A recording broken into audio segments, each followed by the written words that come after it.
Hi good evening ಸ್ನೇಹಿತರೆ, ನಿಮ್ಮೆಲ್ಲರಿಗೆ ಕಲ್ಯಾಣಿ ಟ್ಯುಟೋರಿಯಲ್ಸ್ಗೆ ಸ್ವಾಗತ. ಇವತ್ತು ನಾವು ದಿಕ್ಕಿನಲ್ಲಿ ಇನ್ನೊಂದು ರೀತಿಯ ಕ್ವಶನ್ಸನ್ನು ತಿಳ್ಕೊತಾ ಇದ್ದೀವಿ.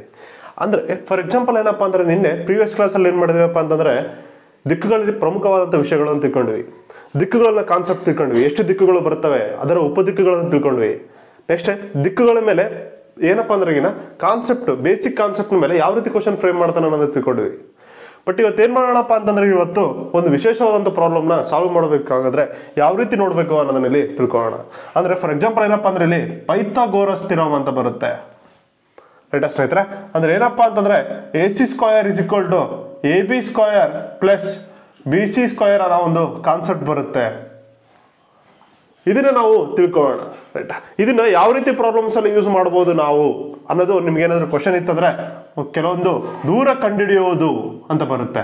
ಅಂದ್ರೆ ದಿಕ್ಕುಗಳಲ್ಲೇ ದೂರವನ್ನು ಕಂಡುಹಿಡಿಯುವಂತಹ ಪ್ರಾಬ್ಲಮ್ಸ್ ಬಂದಾಗ ನೀವು ಪೈಥಾಗೋರಸ್ ಥಿಯರಮ್ ಯೂಸ್ ಮಾಡಬೇಕಾದ ಸಂದರ್ಭ ಬರುತ್ತೆ, ರೈಟಾ? ಇಲ್ಲಿ ಇದನ್ನ ಯಾವ ರೀತಿ ಸಾಲ್ವ್ ಮಾಡಬೇಕು ಅನ್ನೋದನ್ನ ತಿಳ್ಕೊಬೇಕಾದ್ರೆ ಫಸ್ಟ್ ನಿಮ್ಗೊಂದು ಕಾನ್ಸೆಪ್ಟ್ ಹೇಳ್ತೀನಿ ನೋಡ್ರಿ.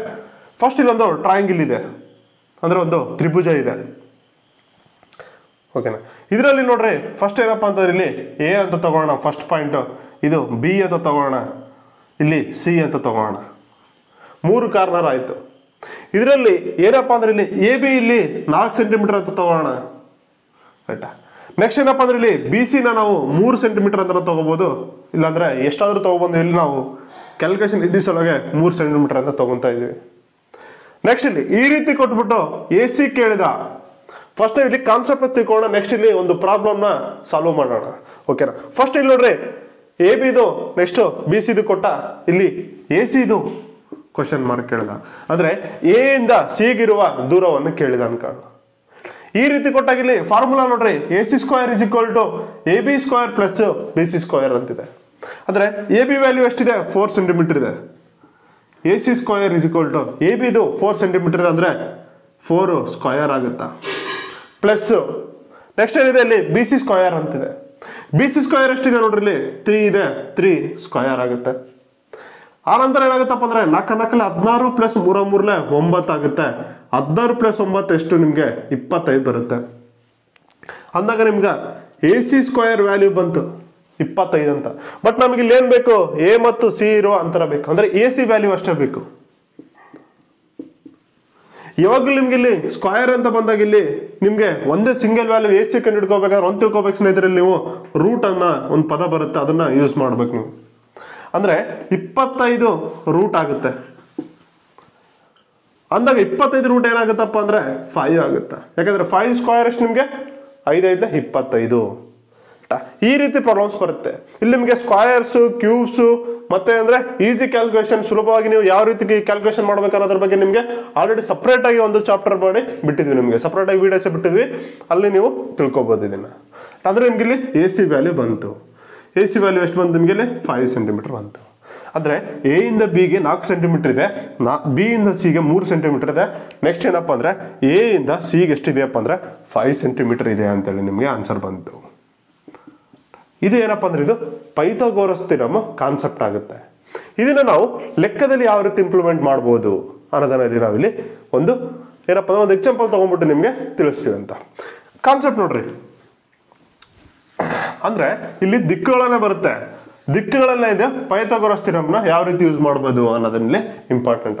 ಫಸ್ಟ್ ನಾವಿಲ್ಲಿ 4 ಮುಖ್ಯ ದಿಕ್ಕುಗಳನ್ನ ಬರ್ಕೋಣ: ಉತ್ತರ, ದಕ್ಷಿಣ, ಪೂರ್ವ ಮತ್ತೆ ಇಲ್ಲಿ ಪಶ್ಚಿಮ ಅಂತ ತಿಳ್ಕೊಳ್ಳೋಣ.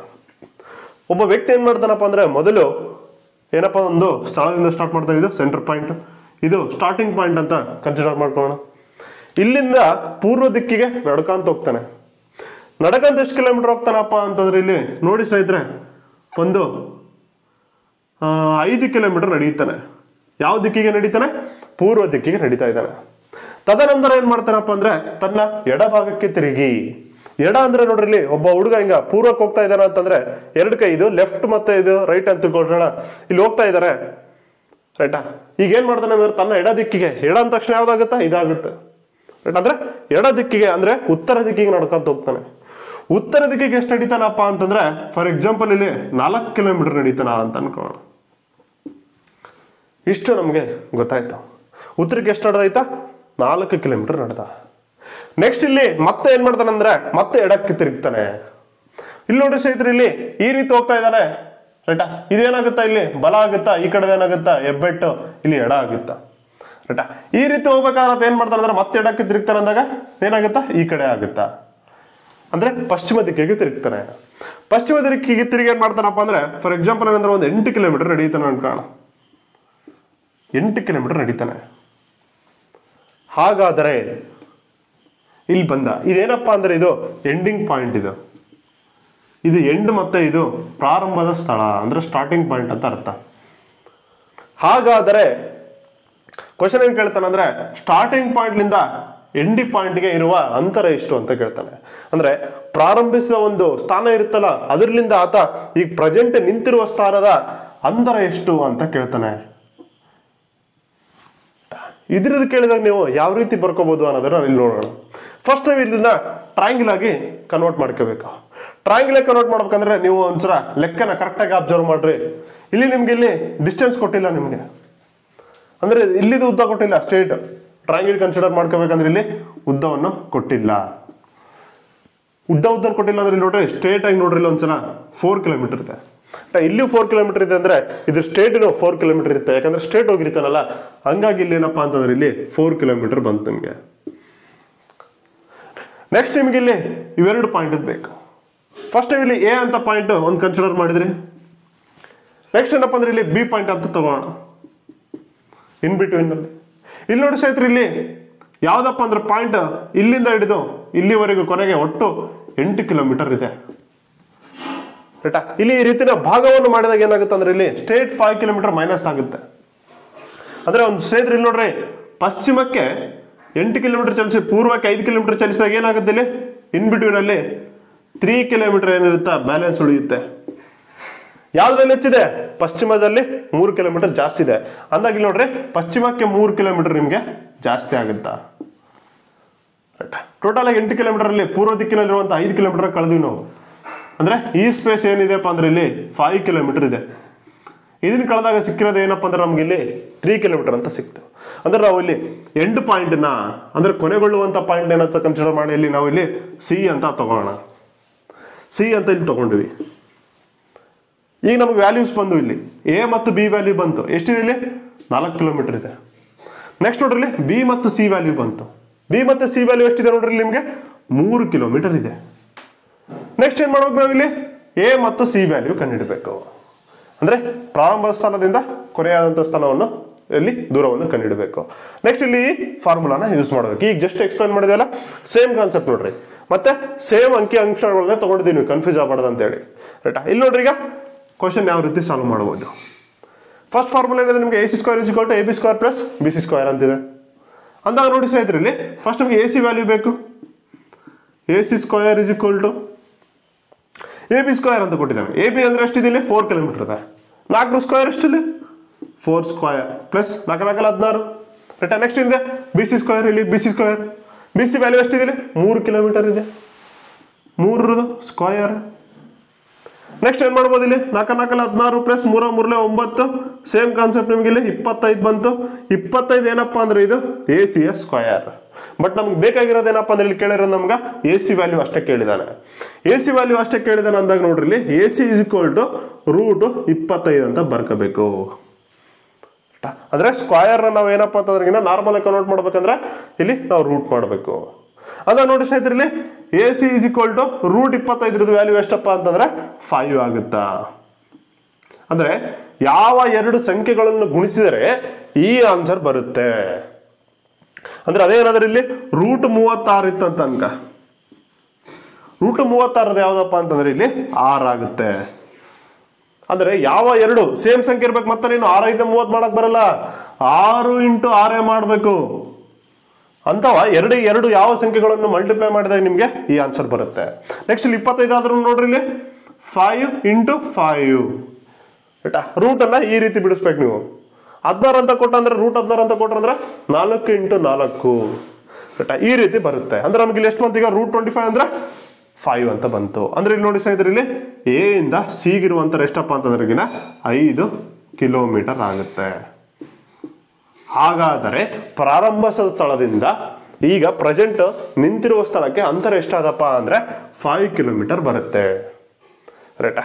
ಈ ಕಾನ್ಸೆಪ್ಟ್ ನಿಮ್ಗೆ ಗೊತ್ತಿರಬೇಕು. ಎಲ್ಲದರ ಮೇಲೆ ನಾವು ಇಲ್ಲಿ ಒಂದೊಂದು ಕ್ವಶನ್ಸ್ ನಾವು ನಿಮ್ಗೆ ಹೇಳ್ತಾ ಹೋಗ್ತೀವಿ. ಫಸ್ಟ್ ನಮ್ಗೆ ಏನಪ್ಪಾ ಅಂದ್ರೆ ದಿಕ್ಕುಗಳ ಬಗ್ಗೆ ನಿಮ್ಗೆ ಪ್ರೀವಿಯಸ್ ಅಲ್ಲಿ ಹೇಳಿದ್ವಿ. ರೈಟಾ? ಆ ದಿಕ್ಕುಗಳು ಮತ್ತೆ ಏನಪ್ಪಾ ಗಡಿಯಾರದ ದಿಕ್ಕು, ಗಡಿಯಾರದ ವಿರುದ್ಧ ದಿಕ್ಕು ಅಥವಾ ಆಂಗಿಲ್ ಅಂತ ಒಂದು ಕಾನ್ಸೆಪ್ಟ್ ಬಂದಿತ್ತು ನಿಮ್ಗೆ. ಅಂದ್ರೆ 45 ಡಿಗ್ರಿಯಲ್ಲಿ ಒಳ್ಳಿದ್ರೆ 90 ಡಿಗ್ರಿಯಲ್ಲಿ ತಿರುಗಿದಾಗ ಅಂತ ಕಾನ್ಸೆಪ್ಟ್ ಬಂದಿತ್ತು. ಆ ರೀತಿ ಕಾನ್ಸೆಪ್ಟ್ ಮೇಲೆ ಈಗ ಒಂದು ಕ್ವಶನ್ ನಿಮ್ಗೆ ಎಕ್ಸ್ಪ್ಲೈನ್ ಮಾಡಿ ನೆಕ್ಸ್ಟ್ ಏನ್ ಮಾಡೋಣ ಅಂತಂದ್ರೆ ಇನ್ನು ಹಲವು ಕ್ವಶನ್ಸ್ ನ ತಿಳ್ಕೊಂತ ಹೋಗೋಣ. ಇಲ್ಲಿ ನೋಡಿ ಸ್ನೇಹಿತರೆ, ಕ್ವಶನ್ ಯಾವ ರೀತಿ ಫ್ರೇಮ್ ಆಗಿದೆಯಪ್ಪ ಅಂತಂದ್ರೆ ಫಸ್ಟ್ ನಿಮ್ಗೆ ಇಲ್ಲಿ ಆಂಟಿ ಕ್ಲಾಕ್ ವೈಸ್ ಮತ್ತೆ ಇದು ಯಾವ್ದಪ್ಪ ಅಂದ್ರೆ ಕ್ಲಾಕ್ ವೈಸ್ ಬಗ್ಗೆ ಹೇಳಿದ್ದಿಲ್ಲ. ಅಂದ್ರೆ ಗಡಿಯಾರದ ದಿಕ್ಕು ಮತ್ತೆ ಗಡಿಯಾರದ ವಿರುದ್ಧ ದಿಕ್ಕಿನಲ್ಲಿ ಚಲಿಸಬೇಕಾದ್ರೆ ಯಾವ ರೀತಿ ಅನ್ನೋದನ್ನ ನಿಮ್ಗೆ ಎಕ್ಸ್ಪ್ಲೈನ್ ಮಾಡಿದ್ದಿಲ್ಲ. ಫಸ್ಟ್ ಇಲ್ಲಿ ಒಂದು ಕ್ವಶನ್ ನೋಡ್ಬಿಟ್ಟು ಅದೇ ಕ್ವಶನ್ ಅಲ್ಲಿ ನಿಮ್ಗೆ ಗಡಿಯಾರದ ವಿರುದ್ಧ ದಿಕ್ಕು ಅಂದ್ರೆ ಯಾವ ರೀತಿ ತಗೋಬೇಕು ಮತ್ತೆ ನೀವು ಗಡಿಯಾರದ ದಿಕ್ಕು ಅಂದ್ರೆ ಯಾವ ರೀತಿ ತಗೋಬೇಕು ಅನ್ನೋದನ್ನ ಇಲ್ಲಿ ಹೇಳ್ಕೊಡ್ತೀವಿ. ಫಸ್ಟ್ ನೋಡ್ರಿ, ಇಲ್ಲಿ ಕ್ವಶನ್ ಯಾವ ರೀತಿ ಆಗಿದೆಯಪ್ಪ ಅಂದ್ರೆ ರಮೇಶನು ಪೂರ್ವಕ್ಕೆ 4 ಕಿಲೋಮೀಟರ್ ಚಲಿಸುತ್ತಾನೆ. ನಂತರ ಏನ್ ಮಾಡ್ತಾರಪ್ಪ ಅಂದ್ರೆ ಬಲಕ್ಕೆ ತಿರುಗಿ 6 ಕಿಲೋಮೀಟರ್ ಚಲಿಸುತ್ತಾನೆ. ನಂತರದಲ್ಲಿ ಗಡಿಯಾರದ ವಿರುದ್ಧ ದಿಕ್ಕು ಅಂತ ಕೇಳಿದ್ವಿ. ಗಡಿಯಾರದ ವಿರುದ್ಧ ದಿಕ್ಕಿನಲ್ಲಿ ಏನ್ ಮಾಡ್ತಾ ಇದ್ದಾನೆ ಅಂದ್ರೆ 90 ಡಿಗ್ರಿ ತಿರುಗಿ. ಫಸ್ಟ್ ನಿಮ್ಗೆ ಆಲ್ರೆಡಿ ನಿಮಗೆ 90 ಡಿಗ್ರಿ ತಿರುಗಿ 45 ಡಿಗ್ರಿ ಅಂತ ಎಲ್ಲ ಎಕ್ಸ್ಪ್ಲೈನ್ ಮಾಡಿದ್ವಿ. ರೈಟಾ? 90 ಡಿಗ್ರಿ ತಿರುಗಿ 3 ಕಿಲೋಮೀಟರ್ ಚಲಿಸುತ್ತಾನೆ. ನಂತರ ಕೊನೆಗೆ ಎಡಕ್ಕೆ ತಿರುಗಿ 10 ಕಿಲೋಮೀಟರ್ ಚಲಿಸುತ್ತಾನೆ. ಅಂದ್ರೆ ಏನಾಗ್ತಿದೆಪ್ಪ ಅಂದ್ರೆ ಒಂದೇ ಕ್ವಶನ್ ಅಲ್ಲಿ ನಿಮ್ಗೆ ಎಲ್ಲ ನಾವು ಪ್ರೀವಿಯಸ್ ಅಲ್ಲಿ ಏನ್ ಹೇಳಿದಿವಲ್ಲ ಕಾನ್ಸೆಪ್ಟ್ಸ್ ನ ಎಲ್ಲ ಕವರ್ ಆಗ್ತಾ ಇದೆ. ನೆಕ್ಸ್ಟ್ ಇಲ್ಲಿ ಕ್ವಶನ್ ನೋಡು ಯಾವ ರೀತಿ ಫ್ರೇಮ್ ಮಾಡಿದಾನಪ್ಪ ಅಂದ್ರೆ ರಮೇಶನು ಯಾವ ದಿಕ್ಕಿನಲ್ಲಿದ್ದಾನೆ ಅಂದ್ರೆ ರಮೇಶ್ ಈಗ ಪ್ರೆಸೆಂಟ್ ಆಗಿ ಯಾವ ದಿಕ್ಕಿನಲ್ಲಿದ್ದಾನೆ ಅಂತ ಕೇಳಿದಾನೆ. ನೆಕ್ಸ್ಟ್ ಏನ್ ಮಾಡಿದೆ ಅಂದ್ರೆ ರಮೇಶನು ಈಗ ಆರಂಭದ ಬಿಂದುವಿನಿಂದ ಯಾವ ದಿಕ್ಕಿನಲ್ಲಿದ್ದಾನೆ ಅಂತ ಕೇಳಿದಾನೆ. ಅಂದ್ರೆ ಸ್ಟಾರ್ಟಿಂಗ್ ಪಾಯಿಂಟ್ ಲಿಂದ ಈ ಪ್ರೆಸೆಂಟ್ ಏನ್ ನಿಂತಿದ್ದಾನಲ್ಲ ಅದಕ್ಕೆ ಹಿಂಗ್ ಸ್ಟ್ರೇಟ್ ಆಗಿ ಲೈನ್ ಹೇಳಿದ್ರೆ ಆ ಲೈನ್ ಯಾವ ದಿಕ್ಕಿನೆಡೆಗೆ ಬರ್ತಾ ಇದೆ ಅಂತ ಕೇಳ್ತಾ ಇದ್ದಾನೆ. ನೆಕ್ಸ್ಟ್ ಏನಪ್ಪಾ ಅಂದ್ರೆ ಆರಂಭದ ಬಿಂದು ರಮೇಶನಿಂದ ಯಾವ ದಿಕ್ಕಿಗಿದೆ ಅಂತ ಕೇಳಿದಾನೆ. ಅಂದ್ರೆ ಇದು ಸ್ಟಾರ್ಟಿಂಗ್ ಪಾಯಿಂಟ್ ಲಿಂದ ಎಂಡ್ ಪಾಯಿಂಟ್ ಗೆ ಅಂದ್ರೆ ಸ್ಟಾರ್ಟಿಂಗ್ ಪಾಯಿಂಟ್ ಲಿಂದ ದಿಕ್ಕು ನೋಡಿದ್ರೆ ರಮೇಶ್ ಯಾವ ದಿಕ್ಕಿನಿದೆ ಅಂತ ಕೇಳಿದಾನೆ. ನೆಕ್ಸ್ಟ್ ಏನಪ್ಪಾ ಅಂದ್ರೆ ರಮೇಶನ್ ಸ್ಥಾನದಲ್ಲಿ ನಿಂತ್ಕೊಂಡು ನೋಡಿದ್ರಿಗಿನ ಇದು ಆರಂಭದ ಬಿಂದು ಯಾವ ದಿಕ್ಕಿನಲ್ಲಿದೆ ಅದನ್ನ ಕೇಳಿದಾನೆ. ಫಸ್ಟ್ ಇದು ಕ್ವಶನ್ ಸಾಲ್ವ್ ಮಾಡ್ಬೇಕಂದ್ರೆ ಏನ್ ಮಾಡ್ಬೇಕಂದ್ರೆ ಒಂದು ಡಯಾಗ್ರಾಮ್ ಹಾಕೊಂತ ಹೋಗೋಣ. ಕ್ವಶನ್ ಯಾವ ರೀತಿ ಫ್ರೇಮ್ ಮಾಡ್ಕೊಂತ ಹೋಗಿದ್ದಾನಲ್ಲ ಅದೇ ರೀತಿ ನಾವು ಕ್ವಶನ್ ಮಾಡ್ಕೊಂತ ಹೋಗೋಣ. ಇಲ್ಲಿ ನೋಡಿ ಸ್ನೇಹಿತರೆ, ಫಸ್ಟ್ ರಮೇಶ್ ಏನ್ ಮಾಡ್ತಾ ಅಂದ್ರೆ ಪೂರ್ವಕ್ಕೆ 4 ಕಿಲೋಮೀಟರ್ ಚಲಿಸುತ್ತಾನೆ ಅಂತ ಕೊಟ್ಟಿದ್ದಾನೆ. ಅಂದ್ರೆ ಇಲ್ಲಿ ಫಸ್ಟ್ ಸ್ಟಾರ್ಟಿಂಗ್ ಪಾಯಿಂಟ್ ಅಂತ ಹೋಗೋಣ. ಸ್ಟಾರ್ಟಿಂಗ್ ಪಾಯಿಂಟ್ ಅಂತ ಕನ್ಸಿಡರ್ ಮಾಡಿದ್ರೆ ರಮೇಶ್ ಏನ್ ಮಾಡ್ತಾ ಅಂದ್ರೆ ಪೂರ್ವಕ್ಕೆ ಅಂದಾಗ ಇಲ್ಲಿ ಫಸ್ಟ್ ಇಲ್ಲಿ ನಾರ್ತ್ ಅಂತ ತಗೋಣ. ಉತ್ತರ ದಿಕ್ಕಾಯ್ತು, ಇದು ಸೌತ್ ಆಯ್ತು, ಇದು ವೆಸ್ಟ್ ಆಯ್ತು, ಮತ್ತೆ ಇದು ಈಸ್ಟ್ ಆಗುತ್ತೆ. ಅಂದ್ರೆ ಪೂರ್ವ ದಿಕ್ಕಾಯ್ತು ನಿಮ್ಗೆ. ಇದು ಪೂರ್ವ, ಇದು ಉತ್ತರ, ಇದು ದಕ್ಷಿಣ, ಇದು ಮತ್ತೆ ಪಶ್ಚಿಮ ಆಯ್ತು. ಫಸ್ಟ್ ಏನ್ ಮಾಡ್ತಾ ಇದ್ದಾನೆ 4 ಕಿಲೋಮೀಟರ್ ಪೂರ್ವಕ್ಕೆ ಚಲಿಸ್ತಾ ಇದ್ದಾನೆ. ಇಷ್ಟು ಗೊತ್ತಾಯ್ತು. 4 ಕಿಲೋಮೀಟರ್ ಬಂದ ಇಷ್ಟು ಫಸ್ಟ್ ಪಾಯಿಂಟ್ ಮುಗಿತು ನಿಮ್ಗೆ. ಇಲ್ಲಿಗೆ ಎಂಡ್ ಆಯ್ತು ನಿಮ್ಗೆ. ನೆಕ್ಸ್ಟ್ ಏನ್ ಮಾಡ್ತಿದ್ರೆ ನಂತರ ಬಲಕ್ಕೆ ತಿರುಗಿ 6 ಕಿಲೋಮೀಟರ್ ಚಲಿಸುತ್ತಾನೆ. ಬಲಕ್ಕೆ ಅಂದಾಗ ನೋಡ್ರಿ, ಇಲ್ಲಿ ಪೂರ್ವಕ್ಕೆ ಹೋಗ್ಬೇಕಾದ್ರೆ ಬಲ ಯಾವ್ದಾಗುತ್ತೆ ನಿಮ್ಗೆ ಈ ಕಡೆದಾಗುತ್ತೆ. ಈಗ ನಾನು ಪೂರ್ವಕ್ಕೆ ಹೋಗ್ತಾ ಇದ್ದೇನೆ, ಬಲ ಅಂದ್ರೆ ಯಾವ್ದು ತಿರ್ಗಬೇಕು ನೀವು ದಕ್ಷಿಣ ಕಡೆಗೆ ತಿರ್ಗಬೇಕು. ಪೂರ್ವಕ್ಕೆ ತಿರುಗಿ ಇದು ಯಾವ್ದಪ್ಪ ಅಂತಂದ್ರಿಗಿನ ಬಲಕ್ಕೆ ತಿರುಗಿ ಏನ್ ಮಾಡ್ತಾ ಇದ್ದಾನೆ 6 ಕಿಲೋಮೀಟರ್ ಚಲಿಸುತ್ತಾನೆ. ಅಂದ್ರೆ ಇದು ಬಲಕ್ಕೆ ತಿರುಗಿದೆ, ಈ ಕಡೆ ತಿರುಗಿಬಿಟ್ಟು 6 ಕಿಲೋಮೀಟರ್ ಬಂದ. 6 ಕಿಲೋಮೀಟರ್ ಬಂದ. ನೆಕ್ಸ್ಟ್ ಏನ್ ಹೇಳ್ತಾ ಇದ್ದಾನೆ 6 ಕಿಲೋಮೀಟರ್ ಚಲಿಸ. ನಂತರ ಗಡಿಯಾರದ ವಿರುದ್ಧ ದಿಕ್ಕು ಅಂತ ಬಂತಿಲ್ಲಿ. ಇಲ್ಲಿ ನೋಡಿ ಸ್ನೇಹಿತರೆ, ನಿಮ್ಗೆ ಫಸ್ಟ್ ಇಲ್ಲಿ ಕಾನ್ಸೆಪ್ಟ್ ಅರ್ಥ ಮಾಡಿಸ್ತೀನಿ. ಒಂದಿಲ್ಲಿ ಯಾವ್ದಪ್ಪ ಅಂದ್ರೆ ಗಡಿಯಾರ ಇದೆ, ಸೆಂಟರ್ ಪಾಯಿಂಟ್ ಇದೆ. ಇಲ್ಲಿ ಒಂದು ಕಡ್ಡಿ ಒಂದೇ ತಗೋಣ ಸಾಕು. ಇಲ್ಲಿ ಯಾವ್ದಪ್ಪ ಅಂದ್ರೆ ಗಡಿಯಾರದ ದಿಕ್ಕು ಅಂದ್ರೆ ಯಾವ್ದು ಬರುತ್ತೆ? ಗಡಿಯಾರ ಯಾವಾಗಲೂ ಯಾವಾಗ್ತಿರುತ್ತೆ? ಇಲ್ಲಿ 12 ಇದೆ, ಇಲ್ಲಿ 6 ಇದೆ, ಇಲ್ಲಿ 3 ಇದೆ, ಇಲ್ಲಿ 9 ಇದೆ ಅನ್ಕೋಣ. ಯಾವಾಗಲೂ ಗಡಿಯಾರ ಈ ಕಡೆಯಿಂದ ತಿರ್ಕೊಂತ ಬರುತ್ತೆ. ಅದ್ರ ಏನಪ್ಪ ಅಂದ್ರೆ ಬಲಕ್ಕೆ ತಿರ್ಕೊಂತ ಬರುತ್ತೆ. ಅಂದ್ರೆ ಇದು ಬಲ ಆಗುತ್ತೆ. ಗಡಿಯಾರದ ದಿಕ್ಕು ಅಂದ್ರೆ ಏನಪ್ಪಾ ಅಂದ್ರೆ ಬಲಕ್ಕೆ ತಿರ್ಕೊಂತ ಬರುತ್ತೆ. ಗಡಿಯಾರದ ವಿರುದ್ಧ ದಿಕ್ಕು ನೋಡ್ರಿ, ಈ ತರ ಹೋಗ್ಬೇಕಾದ್ರೆ ಏನಾಗುತ್ತೆ? ಇದು ಎಡಗಡೆ ಟರ್ನ್ ಹಾಕ್ಯಂತ ಹೋಗುತ್ತಾ? ಅಂದಾಗ ಏನಾಗುತ್ತಾ ಗಡಿಯಾರದ ವಿರುದ್ಧ ದಿಕ್ಕು ಅಂದ್ರೆ ಏನಾಗುತ್ತೆ ನಿಮ್ಗೆ ಇಲ್ಲಿ ಎಡಕ್ಕೆ ಆಗುತ್ತಾ? ಇಷ್ಟು ಗೊತ್ತಾಯ್ತು. ಗಡಿಯಾರದ ವಿರುದ್ಧ ದಿಕ್ಕು ಅಂದ್ರೆ ಎಡಕ್ಕೆ ತಿರುಗಿಸಬೇಕು ನೀವು. ಗಡಿಯಾರದ ದಿಕ್ಕು ಅಂದ್ರೆ ಬಲಕ್ಕೆ ಟರ್ನ್ ಆಗ್ಬೇಕು. ಇಲ್ಲಿ ನೋಡ್ರಿ, ಈಗ ಅದೆಷ್ಟು ಅಂದ್ರೆ 6 ಕಿಲೋಮೀಟರ್ ಸ್ಟ್ರೇಟ್ ಬಂದ. 6 ಕಿಲೋಮೀಟರ್ ಸ್ಟ್ರೇಟ್ ಬಂದ್ಮೇಲೆ ಏನ್ ಮಾಡ್ತದ ನಂತರ ಗಡಿಯಾರದ ವಿರುದ್ಧ ದಿಕ್ಕಿನಲ್ಲಿ 90 ಡಿಗ್ರಿ ತಿರುಗ್ತಾನಂತ. ಅಂದ್ರೆ ಗಡಿಯಾರದ ವಿರುದ್ಧ ದಿಕ್ಕು ಅಂದ್ರೆ ಯಾವ್ದಾಗುತ್ತೆ ಇಲ್ಲಿ ನಿಮ್ಗೆ ಎಡ ಆಗುತ್ತಾ? ರೈಟಾ? ಗಡಿಯಾರದ ವಿರುದ್ಧ ದಿಕ್ಕು ಅಂದ್ರೆ ಎಡ ಆಗುತ್ತಾ? ಇಲ್ಲಿ ನೋಡ್ರಿ, ಈಗ ಆಯ್ತಾ ದಕ್ಷಿಣ ಕಡೆ ನಿಂತ್ಕೊಂಡಿದ್ದಾನೆ. ಎಡ ಅಂದ್ರೆ ಏನಾಗುತ್ತಾ ಲೆಫ್ಟ್ ಸೈಡ್ ಆಗುತ್ತಾ? ಅಂದ್ರೆ ಇಲ್ಲಿ ನೋಡ್ರಿ, ಇಷ್ಟಾರ ನಿಂತಾಗ ಎಡ ಆದಾಗ ಏನಾಗುತ್ತೆ? ಇದು ಈ ಕಡೆ ಆಗುತ್ತಾ? 90 ಡಿಗ್ರಿ ಅಂತ ಹೇಳಿದಾನೆ. 45 ಡಿಗ್ರಿ ಅಂದ್ರೆ ಹಿಂಗ್ ಬರುತ್ತೆ. 90 ಡಿಗ್ರಿ ಅಂದ್ರೆ ಏನಾಗುತ್ತೆ? ಇಲ್ಲಿ ಸ್ಟ್ರೇಟ್ ಲೈನ್ ಫಾರ್ಮ್ ಆಗುತ್ತೆ. ಇಲ್ಲಿ ನೋಡ್ರಿ, ಇವೆರಡರ ನಡುವೆ 90 ಡಿಗ್ರಿ ಇರಬೇಕು ಆಂಗಲ್ ಫಾರ್ಮೇಶನ್ ಆಗ್ಬೇಕಂದ್ರೆ. ಅಂದ್ರೆ ಈಗ 90 ಡಿಗ್ರಿ ತಿರುಗಿದಾಗ ಏನಾಗುತ್ತೆ ಇಲ್ಲಿ ಸ್ಟ್ರೇಟ್ ಲೈನ್ ಫಾರ್ಮ್ ಆಗುತ್ತಾ? ಸ್ಟ್ರೇಟ್ ಲೈನ್ ಫಾರ್ಮ್ ಆಯ್ತು. 90 ಡಿಗ್ರಿ ತಿರುಗಿ ಏನ್ ಮಾಡ್ತಾನೆ 3 ಕಿಲೋಮೀಟರ್ ಚಲಿಸ್ತಾನೆ ಅಂತ ಕೊಟ್ಟಿದ್ದಾನೆ. ನೆಕ್ಸ್ಟ್ ಇಲ್ಲಿ 3 ಕಿಲೋಮೀಟರ್ ಚಲಿಸ್ತಾನೆ. ಚಲಿಸಿದ ನಂತರ ಏನ್ ಮಾಡ್ತಪ್ಪ ನಂತರ ಕೊನೆಗೆ ಎಡಕ್ಕೆ ತಿರುಗ್ತಾನ. ಅಂದ್ರೆ ಈಗ ಯಾವ ದಿಕ್ಕಿನಲ್ಲಿದ್ದಾನೆ ನೋಡತ್ತಾ? ಈಸ್ಟ್ ದಿಕ್ಕಿನಲ್ಲಿದ್ದಾನೆ, ಅಂದ್ರೆ ಪೂರ್ವ ದಿಕ್ಕಿಗೆ ಚಲಿಸ್ತಾ ಇದ್ದಾನೆ. ಅಲ್ಲಿಂದ ಎಡಕ್ಕೆ ಅಂದಾಗ ಏನಾಗುತ್ತೆ ಇಲ್ಲಿ ಉತ್ತರ ದಿಕ್ಕಿನ ಕಡೆ ಆಗುತ್ತಾ, ರೈಟಾ? ಎಡಕ್ಕೆ ತಿರುಗಿ 10 ಕಿಲೋಮೀಟರ್ ಚಲಿಸ್ತಾನಂತ. ಅಂದ್ರೆ ಸ್ಟ್ರೇಟ್ ಎಷ್ಟು ಹೋಗ್ತಾನೆ ಈತ? 10 ಕಿಲೋಮೀಟರ್ ಚಲಿಸ್ತಾನೆ. 10 ಕಿಲೋಮೀಟರ್ ಬಂತ. ಇಲ್ಲಿ ನೋಡ್ರಿ 6 ಕಿಲೋಮೀಟರ್ ಇದೆ. ಇಲ್ಲಿ ಇನ್ ಬಿಟ್ವೀನ್ ಅಲ್ಲಿ ಈ ತರ ಏನಿಲ್ಲ ಅಂದ್ರೆ ಡಾಟ್ಸ್ ಹಾಕೊಂಡಿರಿ. ಇಲ್ಲಿ ಏನಾಗುತ್ತೆ 4 ಕಿಲೋಮೀಟರ್ ಜಾಸ್ತಿ ಆಗುತ್ತೆ, ಅಂದ್ರೆ 10 ಕಿಲೋಮೀಟರ್ ಚಲಿಸಿದ. ಫಸ್ಟ್ ಕ್ವಶನ್ ಗೊತ್ತಾಯ್ತು. ಇಷ್ಟು ನಿಮಗೆ ಸೊಲ್ಯೂಷನ್ ಬಂತು. ಈಗ ರಮೇಶ ಎಡಕ್ಕೆ ತಿರುಗಿ ಏನ್ ಮಾಡ್ತಾ ಇದ್ದಾನೆ ಅಂದ್ರೆ ನಾರ್ತ್ ಕಡೆ ಚಲಿಸ್ತಾ ಇದ್ದಾನೆ. ಒಂದು ಗಮನದಲ್ಲಿ ಇಟ್ಕೋಬೇಕು. ಯಾವ ದಿಕ್ಕಿನಡೆಗೆ ಹೋಗ್ತಾ ಇದ್ದಾನೆ ನೋಡ್ರಿ? ಉತ್ತರ ದಿಕ್ಕಿನಡೆಗೆ ಹೋಗ್ತಾ ಇದ್ದಾನೆ. ಈಗ ಕ್ವಶನ್ ಬಂತು. ಈಗ ಫಸ್ಟ್ ಏನಿದೆ, ರಮೇಶನು ಯಾವ ದಿಕ್ಕಿನಲ್ಲಿದ್ದಾನೆ? ಯಾವ ದಿಕ್ಕಿನಡೆಗೆ ಅದಾನ? ಸ್ಟ್ರೇಟ್ ಆದ್ರೆ ಇಷ್ಟ ಆಯ್ತು. ಆಲ್ರೆಡಿ ನಿಮಗೆ ಪೂರ್ವದ ಸ್ಟ್ರೇಟ್ ಲೈನ್ ದಾಟಿ ಹೋಗಿದ್ದಾನೆ. ಅಂದ್ರೆ ಏನಾಗುತ್ತೆ, ಯಾವ ದಿಕ್ಕಿನಲ್ಲಿ ಇದಾನೆ ಅಂತ? ಉತ್ತರ ದಿಕ್ಕಿನಲ್ಲಿಗೆ ಹೋಗ್ತಾ ಇದ್ದಾನೆ ಸ್ಟ್ರೇಟ್ ಆಗಿ, ರೈಟಾ? ಅಂದ್ರೆ ಫಸ್ಟ್ ಕ್ವಶನ್ಗೆ ಆನ್ಸರ್ ಏನಾಗುತ್ತೆ? ಉತ್ತರ ದಿಕ್ಕು ಆನ್ಸರ್ ಆಗುತ್ತೆ. ಅಂದ್ರೆ ಉತ್ತರ ದಿಕ್ಕಿಗೆ ಇದ್ದಾನೆ, ರೈಟಾ? ಇದು ಫಸ್ಟ್ ಆನ್ಸರ್ ಕ್ಲಿಯರ್ ಆಯ್ತು. ನೆಕ್ಸ್ಟ್ ನೋಡಿ ಸ್ನೇಹಿತರೆ, ರಮೇಶನು ಈಗ ಆರಂಭದ ಬಿಂದುವಿನಿಂದ, ಆರಂಭದ ಬಿಂದು ಅಂದ್ರೆ ಇಲ್ಲಿ ಬಂತು ನಿಮ್ಗೆ, ಆರಂಭದ ಬಿಂದುವಿನಿಂದ ಯಾವ ದಿಕ್ಕಿನಲ್ಲಿದ್ದಾನೆ ಅಂತ ಕ್ವಶನ್ ಅಂತ ನೋಡಿ ಸ್ನೇಹಿತರೆ. ಇಲ್ಲಿ ನೀವು ಸ್ಟ್ರೇಟ್ ಹಾಕೊಂಡಾಗ ಇಲ್ಲಿ 6 ಕಿಲೋಮೀಟರ್ ಇಲ್ಲಿ ಬರುತ್ತೆ. ಉಳಿದಿರೋದು ಎಷ್ಟು? ಇಲ್ಲಿ 4 ಕಿಲೋಮೀಟರ್. ಇಲ್ಲಿ ಏನಾಗುತ್ತೆ? ಇಲ್ಲಿ 3 ಕಿಲೋಮೀಟರ್ ಅಂದಾಗ ಇಲ್ಲಿ ಯಾವ ರೀತಿ ಫಾರ್ಮೇಶನ್ ಆಗುತ್ತೆ? ಈ ಆಂಗಿಲ್ ಫಾರ್ಮ್ ಆಗುತ್ತೆ. ಈ ಆಂಗಿಲ್ ಫಾರ್ಮ್ ಆದಾಗ ನೋಡ್ರಿ, ಇಲ್ಲಿ ನಾರ್ತ್, ಇಲ್ಲಿ ಸೌತ್, ಇನ್ ಬಿಟ್ವೀನ್ ಅಲ್ಲಿ ಇಲ್ಲಿ 45 ಡಿಗ್ರಿ ಆಂಗಿಲ್ ಫಾರ್ಮ್ ಆಯ್ತು. ನಿಮ್ಗೆ 45 ಡಿಗ್ರಿ ಫಾರ್ಮ್ ಆಯ್ತು. ಫಸ್ಟ್ ಆಫ್ ಆಲ್ ಇಲ್ಲಿ ಇನ್ನು ಉಪದಿಕ್ಕುಗಳು ಯಾವ ನಿಮ್ಗೆ? ಇಲ್ಲಿ ವಾವ್, ಈ ಆಂಟಿ ರೈಸ್ ಅದಾವ ಅಂತ ಕೋಡ್ ಹೇಳಿದ್ವಲ್ಲ ನಿಮ್ಗೆ. ಅಂದಾಗ ಇಲ್ಲಿ ನೋಡ್ರಿ ಯಾವ ದಿಕ್ಕಿನಲ್ಲಿ ಇದಾನೆ? ಅದು ಈಶಾನ್ಯ ದಿಕ್ಕಿನಲ್ಲಿ ಇದ್ದಾರೆ. ಅಂದ್ರೆ ಪಾಯಿಂಟ್, ಸ್ಟಾರ್ಟಿಂಗ್ ಪಾಯಿಂಟ್ ಲಿಂದ ನೋಡಿದ್ರೆ ರಮೇಶ್ ಯಾವ ದಿಕ್ಕಿಗೆ ನಿಂತ್ಕೊಂಡಿರ್ತಾನಪ್ಪ ಅಂದ್ರೆ ಇಲ್ಲಿ ಈಶಾನ್ಯ ದಿಕ್ಕಿಗೆ ಆತ ಇದ್ದಾನೆ. ಅಂದಾಗ ನೋಡ್ರಿ, ಇಲ್ಲಿ ರಮೇಶನು ಈಗ ಆರಂಭದ ಬಿಂದುವಿನಿಂದ ಯಾವ ದಿಕ್ಕಿನಲ್ಲಿದ್ದಾನೆ ಅಂದಾಗ ಏನಾಗುತ್ತೆ? ಇಲ್ಲಿ ನಿಮ್ಗೆ ಈಶಾನ್ಯ ದಿಕ್ಕು ಆನ್ಸರ್ ಬರುತ್ತೆ. ನೆಕ್ಸ್ಟ್ ನೋಡ್ರಿ, ಇನ್ನು ಯಾವ ರೀತಿ ಕೇಳಿದಾನೆ? ಆರಂಭದ ಬಿಂದು ರಮೇಶನಿಂದ ಯಾವ ದಿಕ್ಕಿಗಿದೆ ಅಂತ ಕೇಳಿದಾನೆ. ಅಂದ್ರೆ ಇಲ್ಲಿ ಯಾರು ನಿಂತ್ಕೊಂಡಿದ್ದಾರೆ? ಇಲ್ಲಿ ರಮೇಶ ನಿಂತ್ಕೊಂಡಿದ್ದಾನೆ. ರಮೇಶ ನಿಂತ್ಕೊಂಡು ಇಲ್ಲಿ ಯಾವ ಕಡೆ ನೋಡ್ತಾ ಇದ್ದಾನೆ? ಸ್ಟಾರ್ಟಿಂಗ್ ಪಾಯಿಂಟ್ ನೋಡ್ತಾ ಇದ್ದಾನೆ. ನಾನು ಎಲ್ಲಿಂದ ಪ್ರಾರಂಭ ಮಾಡಿದೆ ಅಂತ ಅಂದಾಗ ಏನಾಗುತ್ತೆ? ಆಬ್ವಿಯಸ್ಲಿ ಇಲ್ಲಿ ಸೆಂಟರ್ ಪಾಯಿಂಟ್ ಆಗುತ್ತಾ? ಅಂದ್ರೆ ಇಲ್ಲಿ ಸ್ಟ್ರೇಟ್ ಆಗಿ ಕನ್ವರ್ಟ್ ಮಾಡ್ಕೊಂಡಾಗ ಏನಾಗುತ್ತೆ ನೋಡ್ರಿ, ಇದ್ರ ಅಪೋಸಿಟ್ ಲೈನ್ ಫಾರ್ಮ್ ಆಗುತ್ತಾ? ಹಿಂಗ ಅಪೋಸಿಟ್ ಫಾರ್ಮ್ ಆದಾಗ ಏನಾಗುತ್ತೆ? ಇಲ್ಲಿ ಯಾವ ದಿಕ್ಕಾಯ್ತು ನೋಡ್ರಿ? ಈಶಾನ್ಯದ ಅಪೋಸಿಟ್ ಯಾವ್ದು ಇರುತ್ತೆ ನಿನಗೆ? ಈಶಾನ್ಯ ಕಣ್ಣಿಂದ ಅಪೋಸಿಟ್ ನೋಡಿದ್ರೆ ಏನ್ ಕಾಣುತ್ತೆ ನಿಮ್ಗೆ? ನೈಋತ್ಯ ಕಾಣುತ್ತೆ ಆಬ್ವಿಯಸ್ಲಿ. ಅಂದಾಗ ಏನಾಗುತ್ತಾ? ಆರಂಭದ ಬಿಂದು ರಮೇಶನಿಂದ ಯಾವ ದಿಕ್ಕಿಗಿದೆಯಪ್ಪ ಅಂತಂದ್ರೆ ಇಲ್ಲಿ ಆನ್ಸರ್ ನೈಋತ್ಯ ದಿಕ್ಕು ಇದೆ. ನಿಮಗಿಲ್ಲಿ ದಿಕ್ಕುಗಳದು ಕನ್ಫರ್ಮ್ ಆಯ್ತಾ? ಯಾವ ರೀತಿ ತಗೋಬೇಕಂತ? ಎಡ ಬಲ ಅರ್ಥ ಆಯ್ತು ನಿಮ್ಗೆ.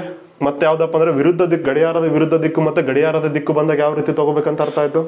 ನೆಕ್ಸ್ಟ್ ಏನಪ್ಪಾ ಅಂದ್ರೆ 90 ಡಿಗ್ರಿ 45 ಡಿಗ್ರಿಯನ್ನ ಯಾವ ರೀತಿ ಕನ್ವರ್ಟ್ ಮಾಡ್ಕೋಬೇಕಂತ ಅರ್ಥ ಆಯ್ತು. ನೆಕ್ಸ್ಟ್ ಇನ್ನೊಂದೇನಪ್ಪಾ ಅಂತಂದ್ರೆ ಈ ದಿಕ್ಕಿನಲ್ಲಿ ಅಪೋಸಿಟ್ ಯಾವಾಗ್ಲೂ ಏನಿರುತ್ತೆ ಅಂತಂದ್ರೆ ಇಲ್ಲಿ ಉತ್ತರ ದಿಕ್ಕಿನಲ್ಲಿ ಇದ್ರೆ ಇಲ್ಲಿ ಅಪೋಸಿಟ್ ಯಾವ್ದಿದೆ? ದಕ್ಷಿಣ ಇರುತ್ತೆ. ಅದೇ ರೀತಿಯಾಗಿ ಇಲ್ಲಿ ವಾಯುವ್ಯ ದಿಕ್ಕು ಬಂತಂದ್ರೆ ಇಲ್ಲಿ ಅಪೋಸಿಟ್ ಯಾವ್ದಿರುತ್ತೆ? ಆಗ್ನೇಯ ದಿಕ್ಕಿರುತ್ತೆ. ಒಬ್ಬ ವ್ಯಕ್ತಿ ಏನಾದ್ರೆ ಇಲ್ಲಿ ವಾಯುವ್ಯ ದಿಕ್ಕಿನಲ್ಲಿ ನಿಂತ್ಕೊಂಡು ಸ್ಟ್ರೇಟ್ ನೋಡ್ತಾ ಇದ್ದಾನೆ ಅಂದ್ರೆ ಏನ್ ಕಾಣುತ್ತಾ? ಇಲ್ಲಿ ಆಗ್ನೇಯ ಕಾಣುತ್ತಾ. ಅದೇ ರೀತಿಯಾಗಿ ಒಬ್ಬ ವ್ಯಕ್ತಿ ಏನಾದ್ರೂ ದಕ್ಷಿಣದಲ್ಲಿ ನಿಂತ್ಕೊಂಡು ಸ್ಟ್ರೇಟ್ ನೋಡಿದ್ರೆ ಏನ್ ಕಾಣುತ್ತಾ? ಉತ್ತರ ಕಾಣುತ್ತಾ. ಅಂದ್ರೆ ಏನಪ್ಪಾ ಅಂದ್ರೆ ಯಾವುದೇ ಡೈರೆಕ್ಷನ್ ನಿಂತ್ಕೊಂಡು ಆತ ಸ್ಟ್ರೇಟ್ ಆಗಿ ವಿರುದ್ಧವಾಗಿ ನೋಡ್ತಾ ಇದ್ದಾನೆ ಅಂದ್ರೆ ಆ ದಿಕ್ಕಿನ ವಿರುದ್ಧ ದಿಕ್ಕು ಕಾಣುತ್ತದೆ ಅಂತ ಅರ್ಥ ಆಯ್ತು. ಇಷ್ಟು ನಿಮ್ಗೆ ಗೊತ್ತಾಯ್ತು. ನೆಕ್ಸ್ಟ್ ಏನ್ ಮಾಡೋಣ ಅಂದ್ರೆ ನೆಕ್ಸ್ಟ್ ವಿಡಿಯೋದಲ್ಲಿ ನಾವು ಇದೇ ರೀತಿಯ ಇನ್ನೂ ಹಲವಾರು ಕ್ವಶನ್ಸ್ ಅನ್ನ ಸಾಲ್ವ್ ಮಾಡ್ಕೊಂತ ಹೋಗೋಣ. ಓಕೆನಾ? Thank you for watching our video.